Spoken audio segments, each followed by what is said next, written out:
Did you know that the iconic image of King Harold with an arrow piercing his eye at the Battle of Hastings is, in all likelihood, a myth? For centuries, this dramatic moment has been etched into the collective memory of England, shaping how we remember one of the most significant turning points in British history. If you look closely at the Bayeux Tapestry, the original scene actually shows a sword strike, not an arrow. The arrow in the eye detail was likely added later, an embellishment that transformed a simple death into a legendary symbol of fate and downfall. Over time, this single image has become inseparable from the story of Hastings, blurring the line between fact and folklore. This one, possibly invented detail, has come to define the climax of one of England's most pivotal battles, capturing imaginations for generations and fueling countless retellings in art, literature, and film. Imagine the morning of October 14, 1066. The cold air biting at your skin, the scent of wood smoke curling from campfires, and the anxious murmurs of thousands of men preparing for the fight of their lives. Two armies, each believing destiny is on their side, stand ready to decide the fate of a nation.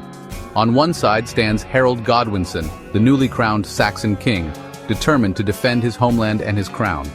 On the other, William of Normandy, a formidable rival who claims the English throne by right of promise and blood. This was far more than a simple contest for a crown. It was a clash of cultures, languages, and destinies played out on a Sussex hill that would become forever etched in history. Yet the real story of Hastings is far more complex than the legend suggests. Behind the myths are real people, leaders, soldiers, and families, whose lives were changed forever by the events of that day. The battle itself was a brutal, day-long struggle marked by exhaustion, chaos, and moments of both luck and tactical brilliance. Men fought not just for glory but for survival, their fates hanging in the balance with every clash of sword and shield. To truly understand what happened here, we must strip away the comforting myths and look at the raw human experience, the fear, the courage, and the uncertainty that gripped every man on this field. Let's stand shoulder to shoulder with the English shield wall, feeling the tension as Norman cavalry thunders closer.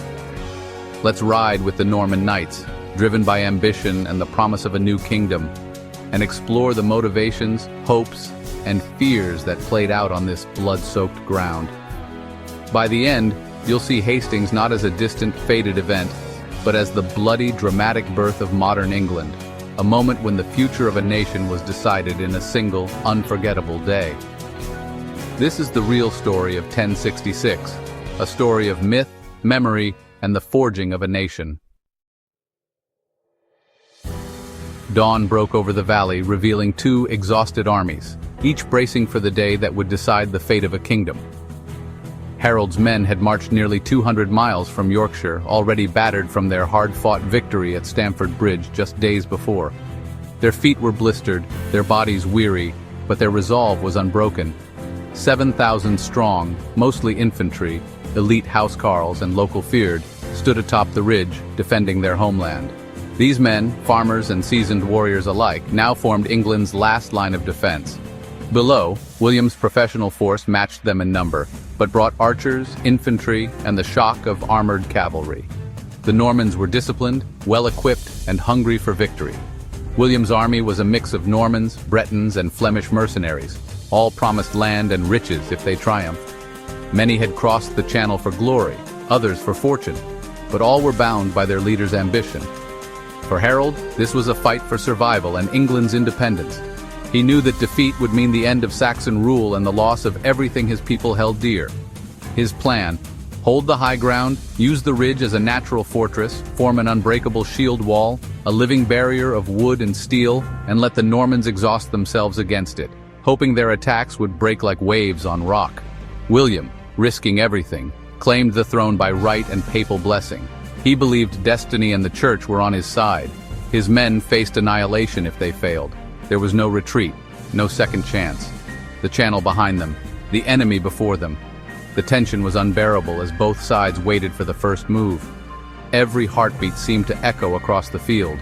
For Harold, victory meant securing his crown and the future of his dynasty. For William, it was all or nothing, a chance to reshape history. The fate of England, its people, and its culture would be decided on this hill, in a single day of blood and valor. Both armies knew what was at stake. Every man understood that history was watching. The English stood firm, determined to defend their land, their families, and their way of life. The Normans prepared to gamble everything for conquest, ready to charge into legend or oblivion. The stage was set for one of history's most consequential battles, a clash that would echo through the centuries. As the sun rose, the world held its breath, waiting for the storm to break. The battle for England was about to begin, a moment that would change the course of history forever. As the Normans advanced, Harold's command was simple: form the shield wall. Housecarls in the front, wielding massive axes, stood shoulder to shoulder with the Fyrd behind them. Their interlocked shields created a near-impenetrable barrier across the hilltop. The wall's strength was unity. Arrows and cavalry charges broke against it. Harold, at the center under his banner, relied on discipline and resolve. The men chanted and roared, turning their formation into a weapon of fear as much as defense. They faced the Norman army below, knowing what was coming. The shield wall was more than a tactic. It was a symbol of Anglo-Saxon identity and stubbornness. As Norman archers stepped forward, the English braced for the storm. The fate of the kingdom rested on this unbroken line. William's archers loosed their arrows in great volleys, darkening the sky above the battlefield. Yet the English shield wall held firm. Most shafts bounced harmlessly away, clattering off the interlocked shields. The Saxons' discipline and unity made them nearly impervious to this deadly rain. The Norman infantry, weighed down by armor and exhaustion, slogged uphill through mud and chaos. As they advanced, they were battered by a relentless hail of missiles, stones, axes, and javelins, hurled by the defenders. When they finally reached the English line, they were met with brutal close combat and repelled again and again. The English line stood unbroken, inflicting heavy casualties on the attackers. Fallen Norman soldiers piled up before the shield wall, a grim testament to the defenders' strength and resolve. Next, the Norman knights charged, their armor gleaming as they thundered uphill. But the steep slopes slowed their horses and the cavalry crashed into the wall of spears, unable to break through the tightly packed ranks. The so-called unstoppable force met the immovable object, and for now the object was winning. The Saxons' defense seemed unbreakable. After hours of fierce fighting, William's army was in disarray. His left flank broke and fled in panic, pursued by the cries of their enemies. Some English, against strict orders, broke formation and chased the fleeing Normans down the hill, eager for victory and plunder. This moment of indiscipline exposed them to sudden counterattack, as the Normans turned on their pursuers and struck at the now vulnerable English. For a moment it seemed the Normans might collapse entirely, their lines faltering and their morale shaken by the fierce resistance. Rumors swept through the Norman ranks that William himself had fallen, spreading confusion and fear among the troops. The battle and England's future hung in the balance. Both sides paused, uncertain what would happen next. The shield wall's discipline was both its greatest strength and its hidden vulnerability. As long as it held, the English were safe, but any break could spell disaster. The Normans, refusing to accept defeat, regrouped. Commanders rallied their men, preparing for another assault, searching for any sign of weakness in the English line. The day was far from over. Exhausted soldiers on both sides braced themselves for what was still to come. The next move would decide everything, and the fate of a kingdom hung in the balance. Amid chaos, William revealed himself alive, rallying his men and turning panic into resolve. The English who'd chased the Normans were quickly surrounded and cut down. William saw opportunity in this. He ordered feigned retreats, luring more Saxons from the shield wall. Each time the Normans wheeled around and slaughtered the exposed English. The shield wall grew thinner with every trick. The disciplined English formation was slowly dismantled by Norman cunning. The Normans' flexibility and professionalism began to turn the tide. The key to victory was breaking the English discipline, one pocket at a time. As afternoon wore on, the shield wall was ragged and full of gaps. Many English had been drawn out and destroyed. Exhaustion gripped both sides. William changed tactics. Archers now fired high, arrows plunging down onto the Saxons' heads. The English, unable to shield themselves from above, began to fall. The final Norman assault combined archers, infantry, and knights, smashing through the weakened line. The battle devolved into a chaotic melee. The English fought in desperate, isolated groups. The high ground advantage was lost. The Normans finally gained the crest, surrounding the last defenders. Harold's housecarls fought fiercely but were hopelessly outnumbered. The battle reached its bloody climax. The fate of England was about to be sealed. In the chaos, Harold and his housecarls made their last stand around the royal banners. They fought with ferocity but were surrounded and dwindling. The exact details of Harold's death are lost. Arrow or sword, the result was the same. The king was dead. With Harold's fall, English resistance collapsed. His brothers had already died. The army's leadership was gone. The sight of the king's banner falling shattered morale. Pockets of resistance fought on, but the battle was over.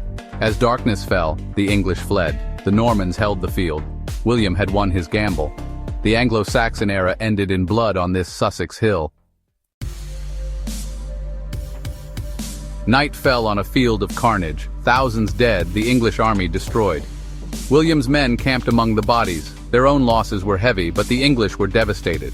The next day, Norman dead were buried. English bodies were left for scavengers. Harold's mother begged for his body, but William refused, burying him on the seashore as an insult. The conquest had only begun. English lords resisted, proclaiming a new king in London. William marched on the city, using terror to force submission. He was crowned on Christmas Day, but it took years to subdue the land. Hastings was the start of a transformation. Castles rose. The aristocracy was replaced, and the English language changed forever. Norman rule reshaped England's power, land, and culture. The nation that emerged was a hybrid, Anglo-Saxon and Norman fused. The legacy of 1066 endures in every corner of modern England. Hastings wasn't just a change of king, it was a revolution. The Anglo-Saxon elite was swept away, replaced by a French-speaking aristocracy. England was tethered to the continent. Its politics and wars forever changed. Norman castles, cathedrals, and laws still shape our world. If Harold had won, our language, laws, and history would be unrecognizable. This single battle sent ripples through time that still shape us today. Understanding 1066 is about connecting with the people who lived and died here. If you want more stories like this, subscribe for more hidden history.